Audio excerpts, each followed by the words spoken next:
Welcome to Explore, Explain. This is a long-form video and podcast series sharing conversations with data visualization designers and developers from around the world. Each episode explores the detailed hidden thinking behind a single project or a series of related works to explain the what, the why, and the how of the design process. There are some wonderful guests and some wonderful projects to learn about. So let's jump in to today's episode with your host, Andy Kirk. Hello and welcome to Explore, Explain. In this special episode with two guests, I'm delighted to welcome Eleanor Lutz and Lisa Wineland-Jones. Eleanor, Lisa, it's wonderful to meet you both. Thank you ever so much for your time today. To begin with, can I just get some brief intros from yourselves? So Eleanor first, please. Sure. So hello, and thanks, Andy, for having us on the show. My name is Eleanor Lutz, and I'm a graphics editor at the New York Times. So that means on a day-to-day basis, I work with other graphics editors and reporters to make things like maps and charts. Perfect. Thank you, Eleanor. And to you, Lisa. Yes, hi, I'm Lisa Wineland-Jones, and I'm also a graphics editor, although I'm a freelancer brought in specifically for the COVID data most recently, and I spend the rest of my time as a professor of journalism at Washington State University. So quite a few hats there, Lisa, yeah. And this today's topic is another COVID-19 topic. We've covered a few of these in the last couple of series. This is the Guide for COVID Risk in Your County, published on the New York Times website. And we're going to specifically look at the selected county of New York City, just to help anchor the conversation. To begin with, just for the benefit especially of listeners who can't see this work, I'll come to you for this, Eleanor. Can you briefly describe what this is, what it's about, kind of what it may even just look like, very briefly, please? Sure. So this is a collection of articles centered at the United States county level. And each of these pages is for a specific county in the United States, and it collects together a lot of the data that's been gathered at the county level. So things like the number of cases, the number of deaths, vaccinations. And another feature of the page is that it translates these numbers a little bit by describing what those case numbers might mean. Is this a high level of cases? What do public health experts think people at these counties should be doing given the situation in that area? Thank you. And I think what you described there was interesting to me when I first looked at the piece, which was almost a shifting gear or a shifting perspective. It's not just about counting things that are happening. It seems to be a shift towards translating that, as you said, to sort of make the meaning understandable to the everyday person visiting the site, but also especially perhaps framing the risk around what happens if you don't choose to get vaccinated versus what happens if you do. And I guess that's obviously a shifting gear. I'll just come to you for this, Lisa. I mean, you've obviously been involved, significantly over the last 12 months with this entire machinery of collecting, counting, quantifying, even automating, I guess, the gathering of this data.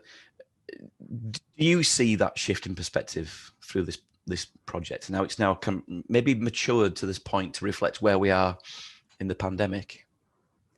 Yeah, absolutely. I mean, the project has shifted a number of times over the past, what's now over a year to meet the demands of that moment. I mean, the information needs have changed, the data availability has changed. And so at the very beginning, this started with a single spreadsheet monitored by really just one reporter or a couple reporters. Then it started growing and growing. And, that whole operation has had to change as those numbers increased. And then it really did come to a point where we said, just counting is not enough. We need to be able to do more. And through the whole year too, a number of our colleagues have done really great one-off graphics interpreting different moments throughout the pandemic. But the risk levels was the first comprehensive daily updated project that does that level of guidance and interpretation. And I guess this is something that's grown in harmony with the rollout of the vaccine and as I guess the appetite across the US is, when can we get back to normal? When can I do normal things? with my friends and families and work and college and all these kind of things. But I think the idea of this also being a non-one-off project, it's something that is fed by ever-changing data, is just an interesting context as well in how that kind of thing functions and operates and even gets initiated at a place like the New York Times. Now, I know, Eleanor, you've only been at the Times since around June last year, so you've not had years and years of experience of different types of projects like this. But from your perspective, maybe a helpfully, usefully fresh perspective, I guess, what's the kind of the mechanism for how something like this project even gets underway? Who comes to you and say, please work on this, we've got this idea? What's the kind of the conversations that's triggered internally for this? Sure. So for the risk section I was involved with, I first joined this project in about mid-December. Right. So at that time, some of the development work and for making these thousands of county pages had already been in place. So at that time, Wilson Andrews, my editor, came to me and asked me, along with Josh Keller, to try and figure out a way to use this data that we have and to talk to these public health experts we were working with and figure out how to develop the risk section and the guidance for these pages. And at that time, the vaccines had almost just became authorized in the United States. So we knew this would be an evolving project. And that was, I guess, the time at which I joined. Right. And I mean, what's interesting there as well is, one of the key aspects of any process that like this is to find and to contact and to establish relationships with subject matter experts and to get from their brains, how does one count and quantify these things and categorize notions of risk? And I guess, kind of just sort of stepping back from this particular project itself, you therefore have to possess the skill for listening and being able to talk to somebody, but listen back from them, their kind of expertise. I mean, is that something that you found easy? I've gone back to you for this, Eleanor, as well. Is that something you found natural? Is that something that the stakeholders in this project who you consulted with, did they make that process easy? Or was it a bit of a leap to kind of take from that technical language something that you could then pass on to effectively the public through this work? Sure. It was definitely a long process of working on the text together. One of the main hurdles we were trying to overcome is that the Centers for Disease Control had published all of this type of guidance, but they had published it in a very long form, descriptive way. And we wanted to translate that into shorter sections that would apply directly to people's everyday lives. So can I go to the grocery store? Can I see my friends and family? So shortening it, but still retaining the accuracy was definitely the most difficult part of writing the guidance. And there was a lot of back and forth with the epidemiologists and the communications experts. We sent a lot of documents back and forth, full of comments, full of notes. And internally within the kind of the editorial roles, you mentioned Wilson there, how do they get involved? So they may not be hands-on with this, but I guess you are constantly having to sort of update them and present progress and present ideas, and I guess get their sort of thumbs up to say, yeah, that's a reasonable way to treat the risk calculations. Go ahead. Are you always having to sort of keep those loops of feedback going internally as well? Yes. So Wilson and Josh, they also came to many of these video chats with the public health experts. They also really understand the other people involved in this process. So the other people who worked on the risk, but also the other teams who are working on vaccination data, hospitalization data. So they would also know who I should talk to about those specific things. And they would kind of take care of managing this very large group of people working on different sections.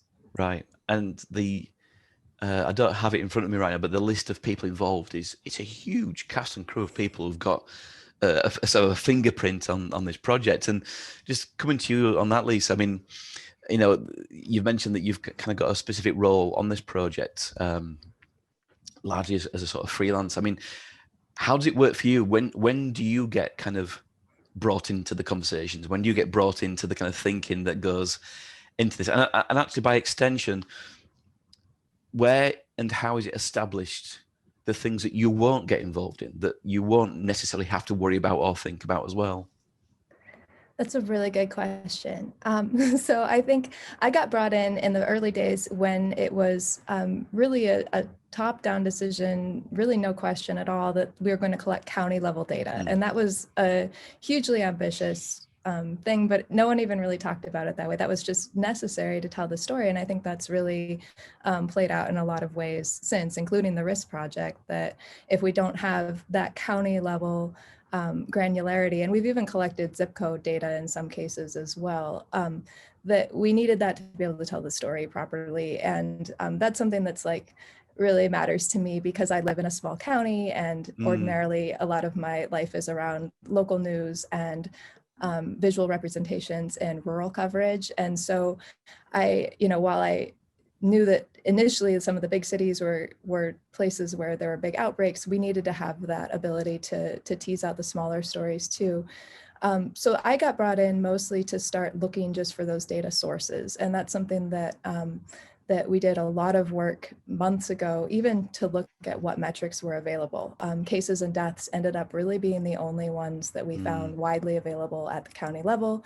And even then there's multiple sources for any given county. So we've gone through sorting that, and we still do that on a daily basis, comparing different sources for each geography. And that's something too, we looked at things like hospitalizations, we looked at testing, and in the early days, those metrics just really weren't usable. So that was a big thing that guided the project as well. If we didn't have data we could rely on and use, we weren't going to use it. And so there's a lot of things that were ideas early on, but we couldn't actually do them until quite a bit later, once those data pipelines kind of got figured out. And even now that's still a limitation for sure, especially when we talk about some smaller places or precision in certain factors. And so that's something that has taken a lot of effort. And so that's a part I'm involved with. I think there's also been, everyone involved with this project, especially in leadership, is really, everybody's a journalist. And so there's kind of the public service role, and then there's also the accountability role. And so at some point, those projects kind of split a little bit as well, where what are we giving, it was really important from the outset of providing information to people so they could know how to live their lives. We've also worked with a lot of researchers who are doing these like long-term projects, but that's not as applicable to what someone needs to know to just go about their daily life today. And so that was something that we focused on.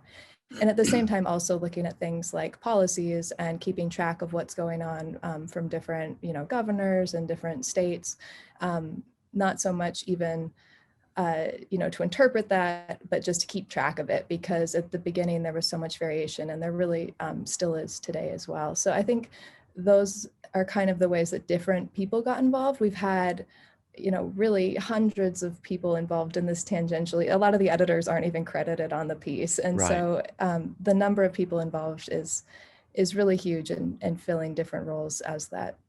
Yeah.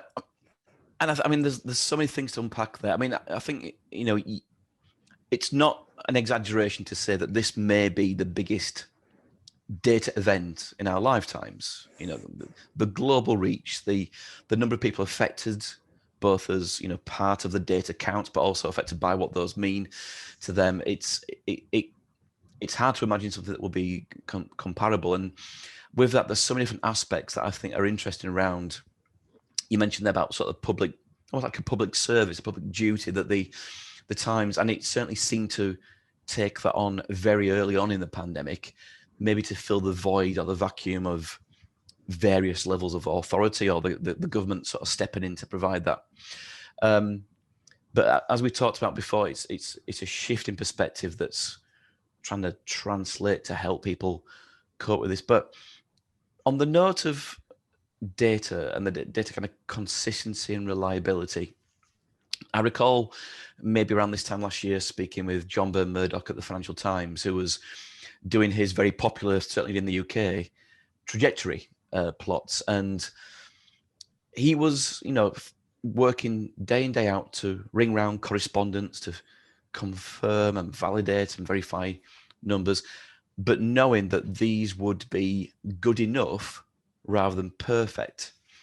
Now, I'm thinking, again, back to you, Lisa, for this. You'll have experienced the frustrations, the gaps, the hair-tearing out moments of handling this data. But how do you walk that tightrope of data that is good enough, isn't perfect, and you've got the responsibility, journalism-wise, to make sure that there is integrity, but you also know that this number, it's not going to get any better. So why not still go ahead with it?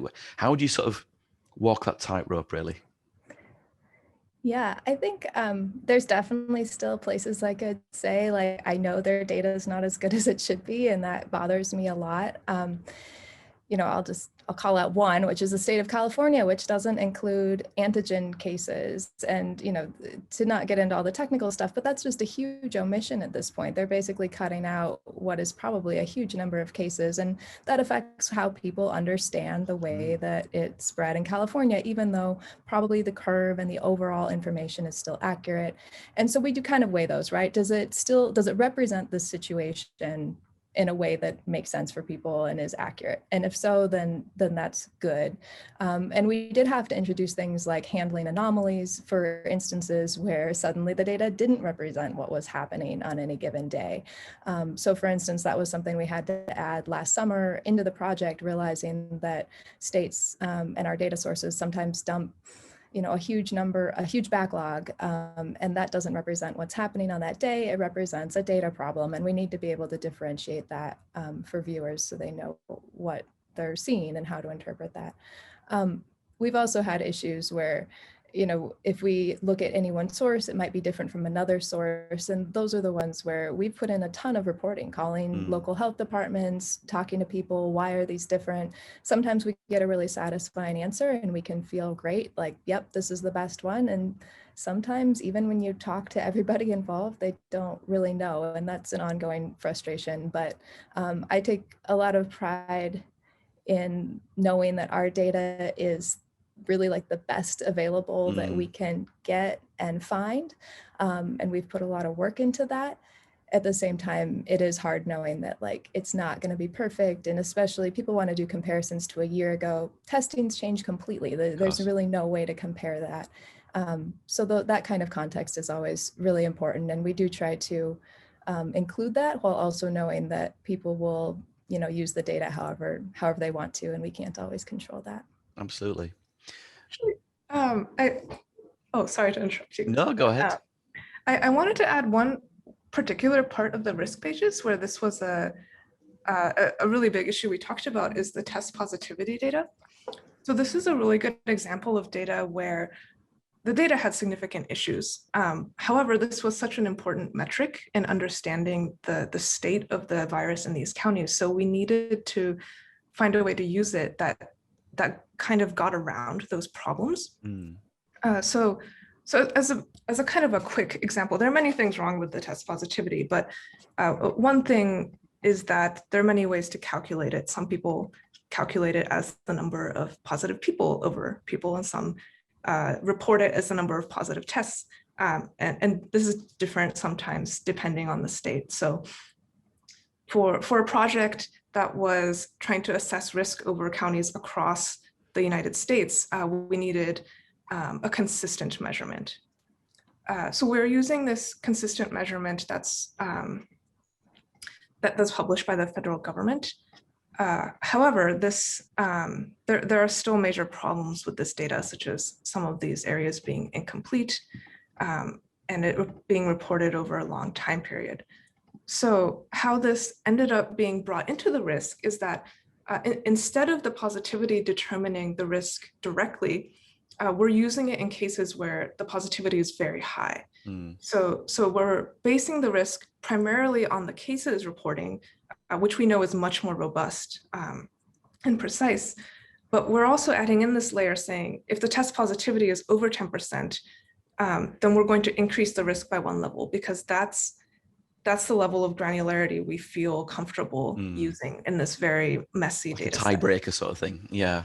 Sure. So there are, I think, ways of using messy data in a way that doesn't compromise the result.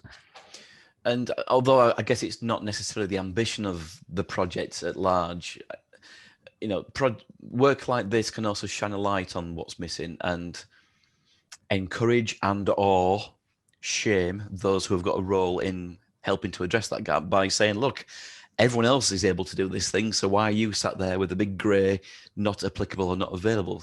And I know that there are projects out there which are trying to expose bad data through the visualization of the data that does exist. But one of the key things I'm thinking, you know, both your either backgrounds or separate roles that you fulfill. You know, Eleanor, your background in those amazing scientific, animated at times infographics that you've worked on. When you think about the audience for this particular project, you know, again with that background of sort of scientific displays, it feels to me that you're trying to treat the audience with a degree of respect, and you know, these are smart, capable people who are probably anxious and wanting guidance and wanting information, but we don't need to dumb this down. We don't need to reduce this down to an oversimplistic treatment. We're going to bring them up to a level of required knowledge to deal with, let's face it, a technical subject matter with lots of different aspects to it. And so from your perspective, Eleanor, do you feel that the tone of voice of the work, not just in the visuals, but also in the language that is generated, does serve that purpose of trying to smarten the audience up? That's a difficult question, I think. These pages are outside of the paywall, so they are really intended for the general public. Right. I do think it's, on one hand, it's very important for us to explain how we're arriving at these risk levels. At the same time, we also want to highlight the actual conclusions themselves. So I think our current solution and what we've arrived on is the front half of the page is really a summary of what you can take away from the data. Mm-hmm.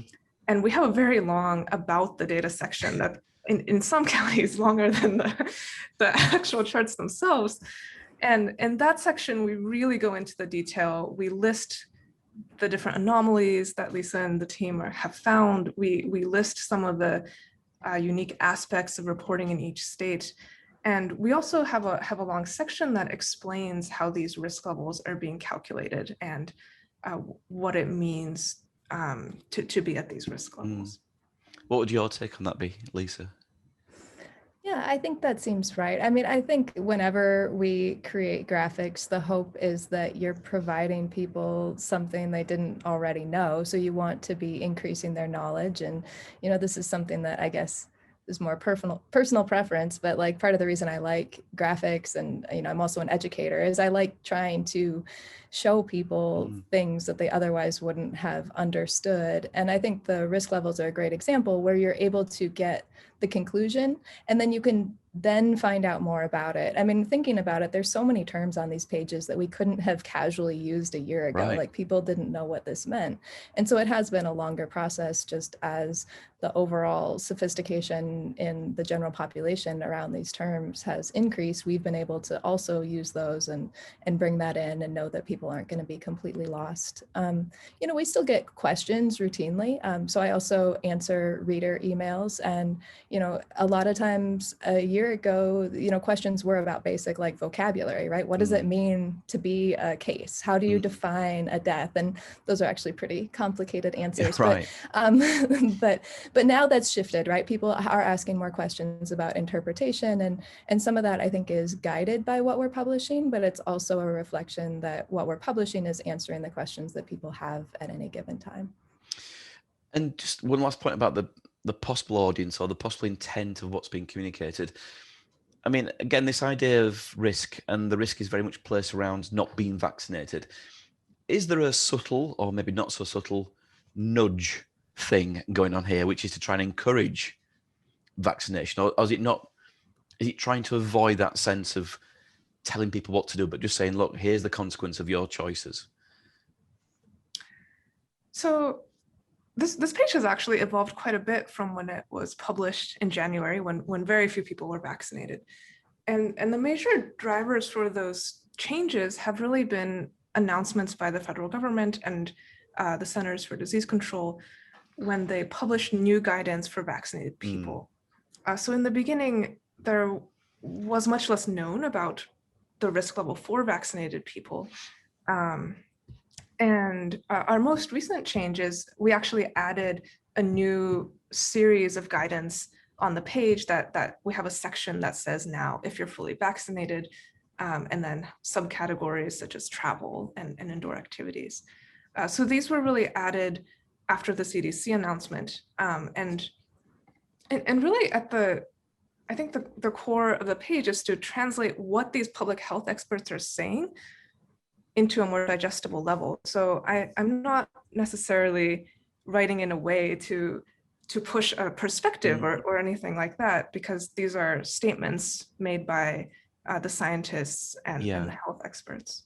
So again, it's that notion of translating what's already written and published and decided upon, but making it accessible to people only to kind of get to grips with what it means to them as individuals, I guess.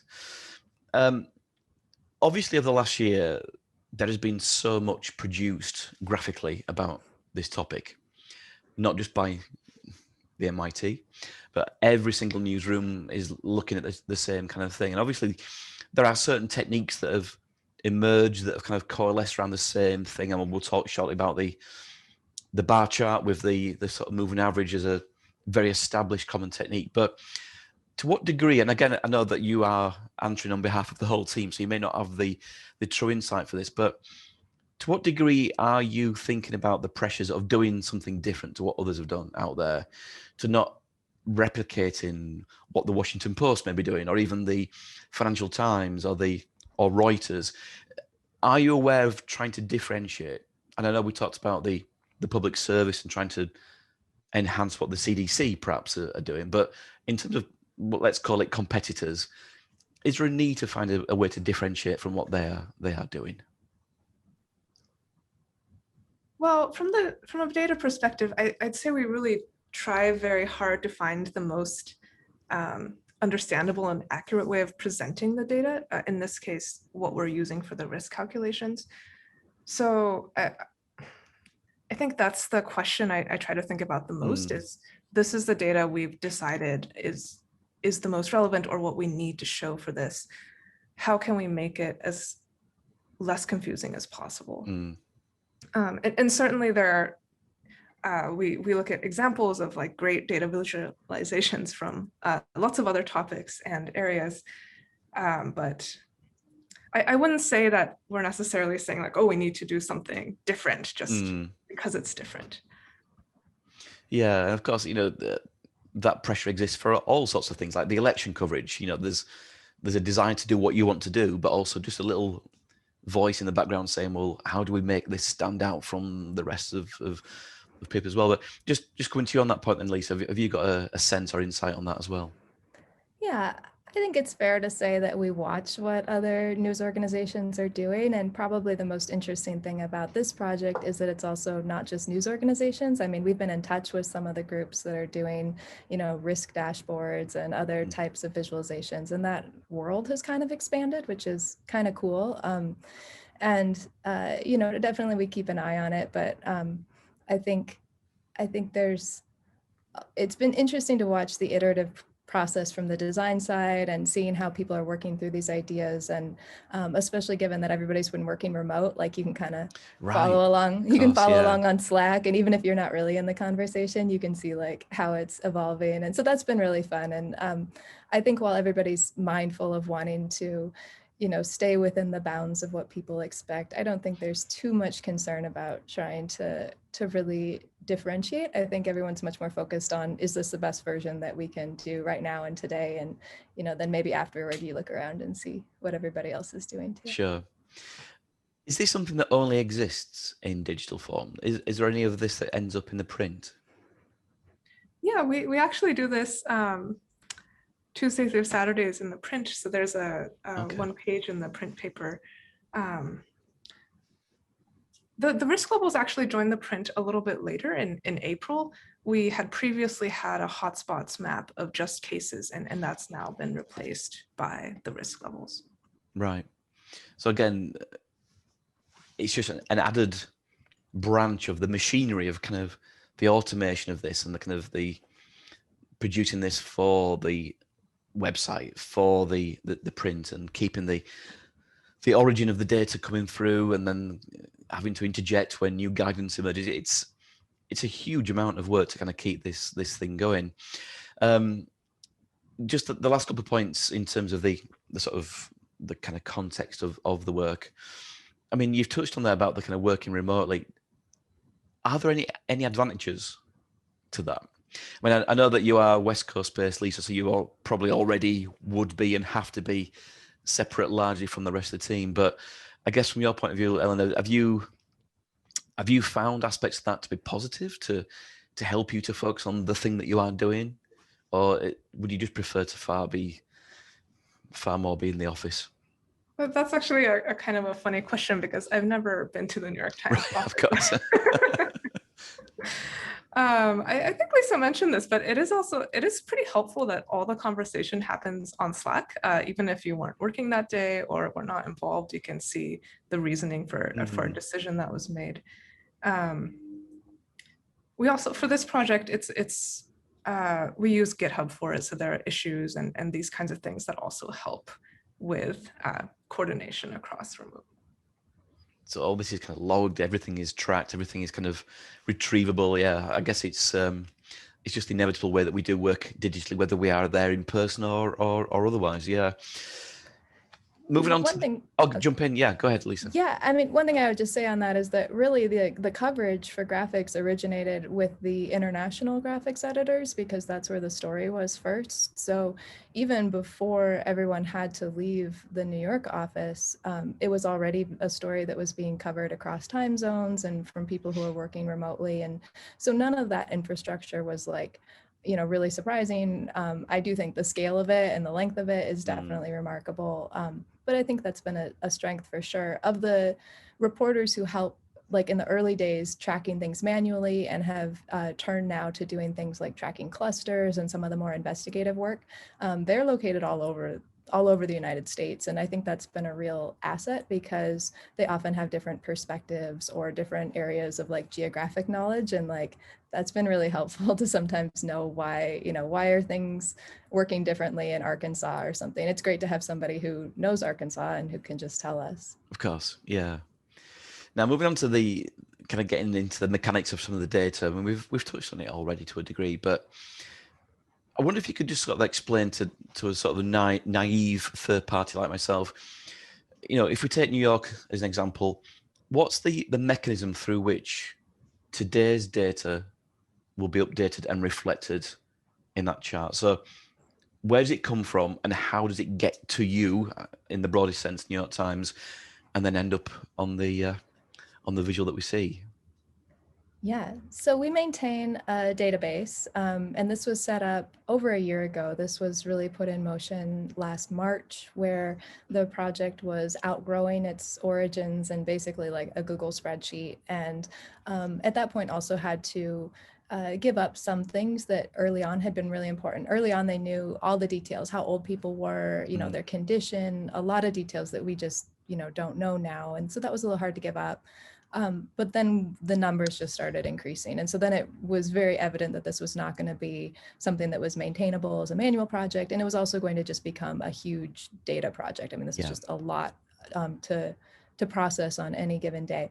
So I think that was when we started building what ended up being hundreds of web scrapers for state and county governments. So that's been a big part of it. We have a team of developers, and they work really closely with us to track definitions and make sure we're pulling in the right information as well. So that's one way that it gets pulled in. And then we also still have a lot of locations where data is collected manually. And so we have a couple editors each day who are going through things like Facebook posts, or Right. there's a number of counties that still post data as images, which we're not able to scrape. So there's a Right. lot of that still exists. And so none of that has ever completely gone away, although everything's shifted more toward being able to automate. We've recently started bringing in some data from CDC reports as that's become more available. And so in some larger locations, New York's a good example, we would have multiple data points available any given day. So we're pulling in from the CDC, we're pulling in from the state, and then we're also pulling in from New York City. New York City is a little bit of a quirk or an outlier in our data because we do group the whole city together rather than the different counties. And that's something that's been an ongoing process and figuring that out. And that was largely because the city reports ahead of the state. So in many cases, we found that local governments were able to provide that information more quickly than the larger governments. So we started using a lot of county data. We still do. And New York is a good example of that, where they also introduced, probable deaths. So New York was hit really hard early on, and the city started recording deaths where someone hadn't been tested. Testing was still really limited. It was a huge crisis. But the coroner says, yes, they definitely died of COVID, and that's what's on the death certificate. So that person gets counted by the city. And we thought, it's really important to include those people. And that happened in a bunch of other geographies as well. But in any given day, then we're looking at different data points, and we usually pick the one that is most ahead or most reliable. And that's sort of an ongoing process where people are looking at every single geography every single day to make that decision. And does the whole site have to wait for everybody's numbers to be updated, or does it kind of get just released when you are confident, right, New York City, go? And even if a county in California is still a long way behind, you don't have to wait for everyone to come in sync. It's something that you tactically have to just say, locality, update when they're ready. Is that roughly about right? Yeah, internally in our database, that's how it works. So each geography is basically approved and then it gets updated for the day. On our site, though, we're now back to a publishing schedule where we only update the site pages a couple times a day with one big publish in the evening. And that schedule has shifted recently. And it was a decision to make it more sustainable because the around-the-clock publishing after a year was taking a toll. I can imagine. And obviously with that, we talked before about, data quality as a kind of a recurring issue, and you've clearly been working very hard with about the data milestones of anomalies and comments that come with that. I mean, I'm looking at the New York City sort of trends, reported cases, and the trend line. And there's an interesting moment around sort of end of March where there's gaps. There's a couple of sort of truncated bars with a little fade effect. I mean, what happened there, and the way that you've dealt with it, was it just a case of customizing a response just to deal with the characteristics of that particular anomaly and make it clear that we're not sure what this actual number is? We'll include something, but we're not going to use it as a reliable basis to continue the calculations. So we have a couple of different ways of dealing with anomalies and showing them on the risk pages. So one is the gray unknown risk situation, and that gets used in areas with data problems, as well as in some areas like low population areas or other places where we're missing information. So that's one way we show that the data has something unusual about it. If you hover over those bars, it also says in print, this is a day with a data anomaly. We actually also have, when something anomaly this big happens, we did have a note on the page at the top and like a yellow background that described the nature of that specific anomaly.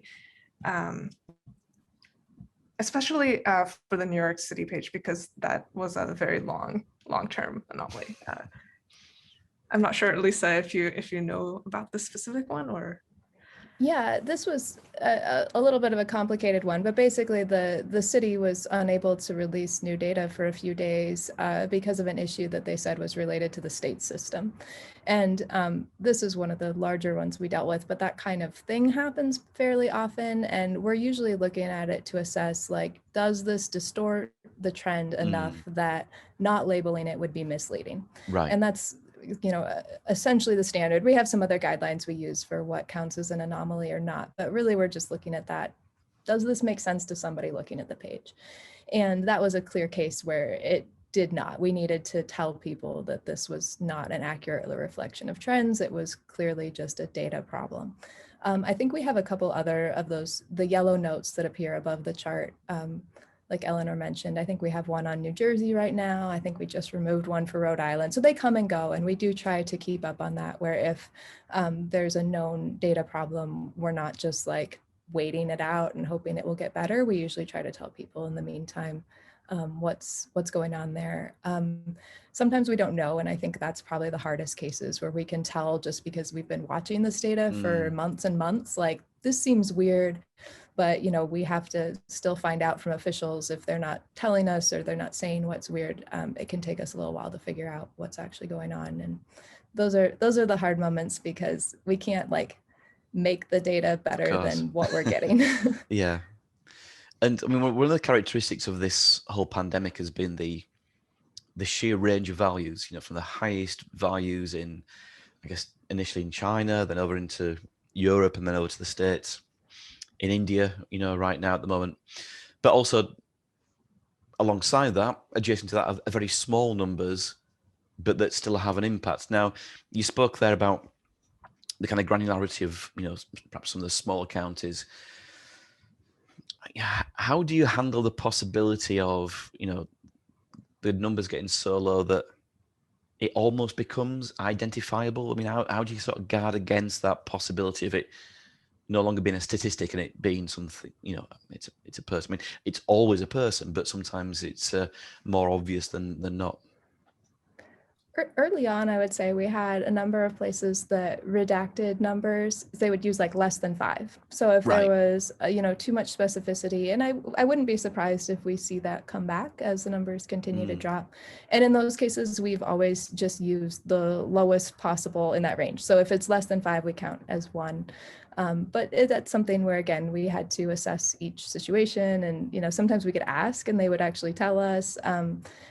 So that's shifted as well. I think one thing that's been really interesting is seeing health departments and health officials figure out during this what they can release. And I don't think any of these health departments ever anticipated being, you know, data communicators on a daily basis. Like, that's not how they were set up. And so a lot of that's been interesting as well, or just talking to them about their challenges and trying to, you know, protect, you know, patient privacy while also giving people the most up-to-date information. Also, we do still have the less than numbers for the test positivity. So some counties report, they won't report the percentage if it's less than 20 people that were tested. And that's actually an important data point that we use for several reasons. So first of all, we don't have the test positivity for that, it'll be blank. But this also helps us mark some counties as having an unknown risk. For the hotspots map and other graphics we had earlier, many of them would say like no cases were reported, which would be true for that case. But because we're giving these counties a risk, we didn't want to say there were no cases reported, so this county is at a low risk. We needed to differentiate areas that were truly low risk from areas we didn't have the data. So those counties get marked as having an unknown risk, and that's actually like a very helpful data point for us to have. So. And I guess as you sort of alluded to there, Lisa, you know, over the next few weeks and months, hopefully, as things continue to improve, and it looks, fingers crossed, that things are in the US, what's the kind of exit strategy from a lot of this? I mean, do you expect to reach a point where the providers of data say, oh, we've stopped counting this thing because it's no longer an issue in our part of the world? You know, how do you see that sort of playing out in, you know, sort of late summer, for example, possibly, hopefully? Well, that's definitely the conversations that we're having right now, Right. which I would say also is so great. Like, it's such a relief to be having conversations about, like, are there really no cases? How do we tell? Versus, like, months ago when we were having discussions instead about, like, how do we change our map scale since cases are way higher than we ever imagined? Or how do we account for these 2,000 deaths that the state just added without warning? I mean, it has just been hard. Like, a lot of the conversations have been around really, just difficult topics. And so it's great to instead now have a data problem that's about, like, is there a lack of data because this county is not reporting it anymore? Yeah. Or are there genuinely no cases? Maybe both. And that's actually something that Eleanor and I have been working on together, is ways to differentiate those and keep track of it, look into them. We do have some counties now that only report like once every 2 or 3 weeks, which messes with our weekly and 14-day averages. And so we do expect that will continue, but hopefully it will be related to to genuine improvement too. And in that case, it's not such a big deal. We had a big problem. Another example is just in Texas. They had that really horrible winter storm where everybody lost power and there's a lot of damage, and a bunch of health departments understandably just didn't report anything for weeks.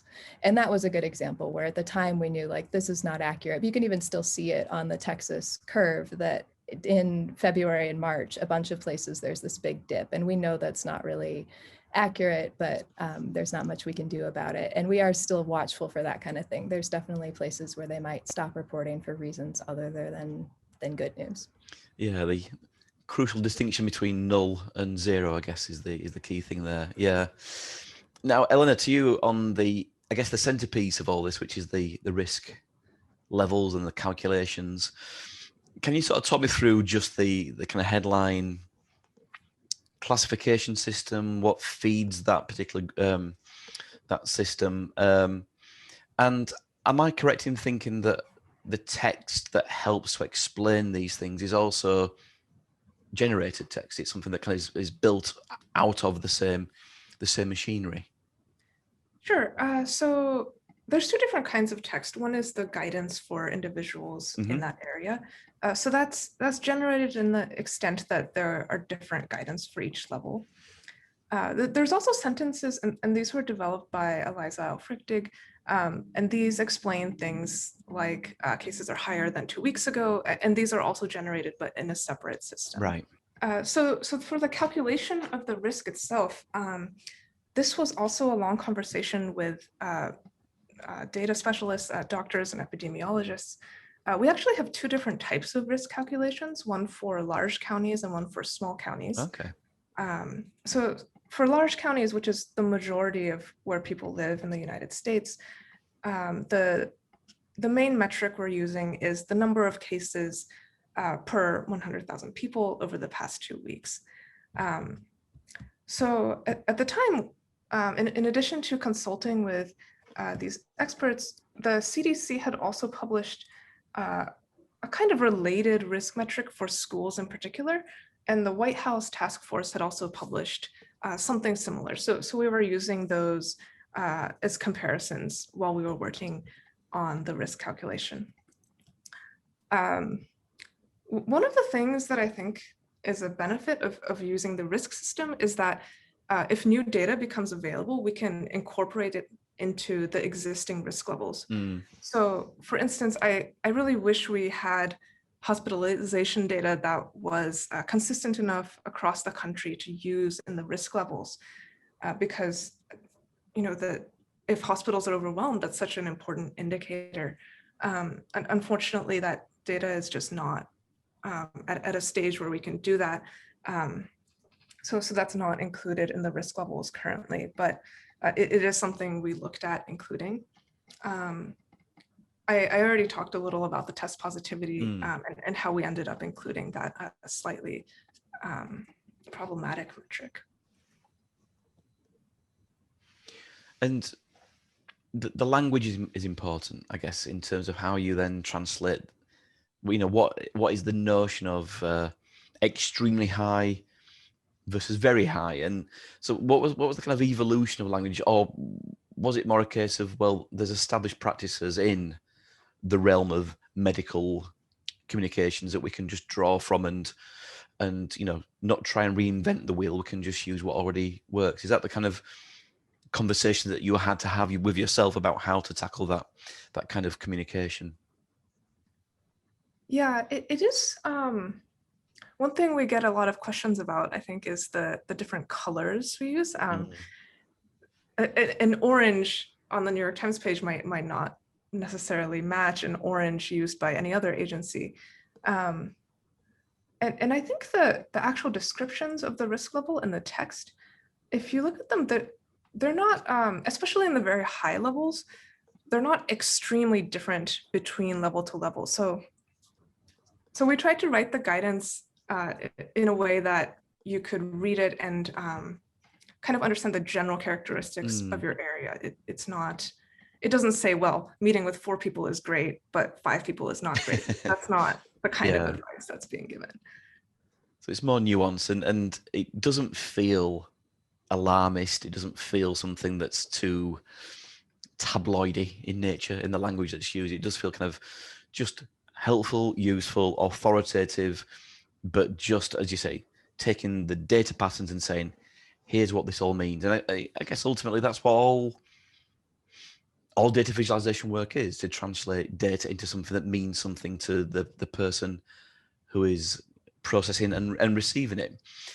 Now, for this episode, we're not going to get into the nuts and bolts of the design choices, because in a sense, the data is the star, and the data processes that you have helped kind of pull together, that's the huge part of the hidden part of the iceberg that feeds this machine. Now, just to quickly go through what is there, we've got as I said, the kind of classic contemporary method of the individual cases bar chart with the trend line, and then this really useful area chart fill that does translate the kind of local projections or trends into the equivalent colors for the risks. And I've seen this technique used quite a lot even in just the last few weeks, of getting the fill color to work a bit harder, to do more with it. And I think it's a terrific sort of overlaid multi-purpose chart for that effect.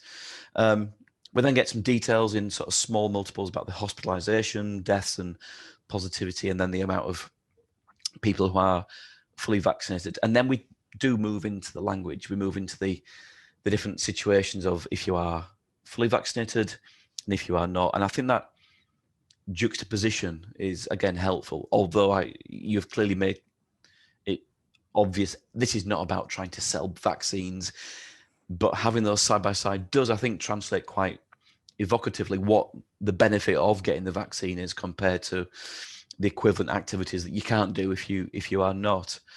And then we get into different views of the overall pandemic, about the overall evolution of the trends for cases, the daily rates by the kind of calendar heat map view, to give a sense of, when's this been a peak and when's this been hopefully an improving situation.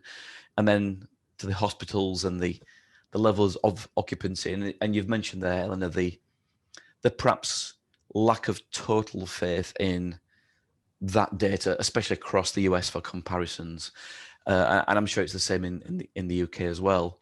So there's lots of different views. There's the when, there's the where, there's the kind of levels. And I suppose one of the closing thoughts that I had, and this is, more for your own personal reflections, I guess, is things looking good, things looking better now. But how have you felt about the responsibility of this data on your shoulders? I've spoken to quite a few people who've, been analyzing this stuff now for 15 months, and there's been times when it's weighed too heavy, especially when things have been going in the wrong direction. But also there's a time when you have to almost detach yourself, I guess, from the phenomena and just have to cope by looking at these as just numbers and statistics. So coming to you first, Lisa, on this, what are your reflections on this topic, on this subject matter, and how you've had to go through that journey of responsibility of handling these values? Yeah, I mean, I think it has been a huge responsibility. I think that's something I've really appreciated about working on this team is that everybody takes that very seriously. And there's never been, a moment where we're like joking or anything. Like it's Mm, serious and we take it that way. It's been really great to watch like some of the design elements come together and thinking about that. What does this mean to people? How are they going to interpret that? We have gotten some messages from people saying like, you say that where I live is very high risk, and they're almost offended by that. And I mm, think that that's been an interesting thing too, to see that this is so personal for other people. And we've been experiencing it ourselves, but everybody who's looking at this, it has a personal connection, and that's pretty rare as far as stories go. right. We almost never publish something where, even if you can look up your zip code or something, it doesn't have that immediate sense of personal identity that people have Right. from this. And so sometimes we get negative feedback from that, but I've found it important to remember that people are just responding in a pretty emotional, identity Course. driven Yeah. way, because this has been such a traumatic experience and time. And I think if there's things we would change, a lot of it's just stuff that we couldn't have anticipated a year Mm, ago. And it's always hard to talk about like what would we learn from this project in the future, because like everybody hopes we don't have this again, right? This right. is not something we ever want to do. And at the same time, to look back and say like, wow, we've learned a lot. And it has been good in many ways too. And to you, Ellen, I mean, obviously you joined the kind of process, overall MIT process, last summer. So the pandemic was already a thing, but what are your kind of reflections on your own experience? Sure. I mean, yeah, it's a very difficult topic to cover because it is affecting everybody, and it's not Mm, something I think that you can, um, it's just not something that you can interact with in a completely dispassionate way. Um, I think for me personally, because I didn't start working at the New York Times during the pandemic, I do feel very grateful that I've been able to contribute to making this available, and because as somebody who was not part of the newsroom at the beginning of the pandemic, I would just be constantly refreshing the page, like, right. is there more information? I just really need to know more about this. So for me personally, that's been something I've found um, that helps me, that I'm able to participate in this. Yeah. And again, it's that, I guess that public service, that public duty that this is fulfilling as well, just kind of keeps the motivation going to kind of keep those standards going, I guess, in everything that you do. And I suppose let's try and finish on a slightly more positive note. And this is maybe landing a question that you've not prepared for, but Lisa, have you had any feedback, any comments? I mean, you mentioned you've had plenty of people writing to you, correspondence, but anything that's positive, any little insight of or anecdote where someone has really made you feel, oh, that's just really nice to hear. Yeah, absolutely. I mean, it's actually, again, been kind of hard because it's usually people turning to us during a really difficult time, but Mm, we get a lot of really kind emails from people saying, thank you, my family relies on this. We also hear from a lot of researchers who are using the data that's right. open and available for doing their own analyses. And that's included things like criminal justice reform and a lot of other topics where Of course. that will have an impact for years to come. And it's pretty cool to be part of something that could be a part of research projects, for years. And to you, Elena, any reflections on that front? It is really, I don't get the same amount of reader emails that Lisa does, because the I people get who the are bad email, ones. I Yeah, get the that bad would- ones yeah, too. of So course. it evens out. it is really kind of heartwarming to hear from people who appreciate the work that we've done, and especially the emails to say like, oh, look, a lot of even sometimes like if they are helping us understand something, like, oh, this might have been an anomaly. However, we really appreciate your reporting it, and that I find really kind. Of course, to Lisa's point, that this database that's been gathered isn't just feeding this; it's feeding the more bespoke elements of graphic reporting that take place. It's feeding the moments where you hit these terrible milestones, and there's a point in time where you can humanize the data rather than, in a sense, usefully try to anonymize it and to make it more of a statistical treatment to help the purpose of this work. But then, as you said, Lisa, the spin-off benefits to social scientists, people looking at deprivation, people looking at income levels.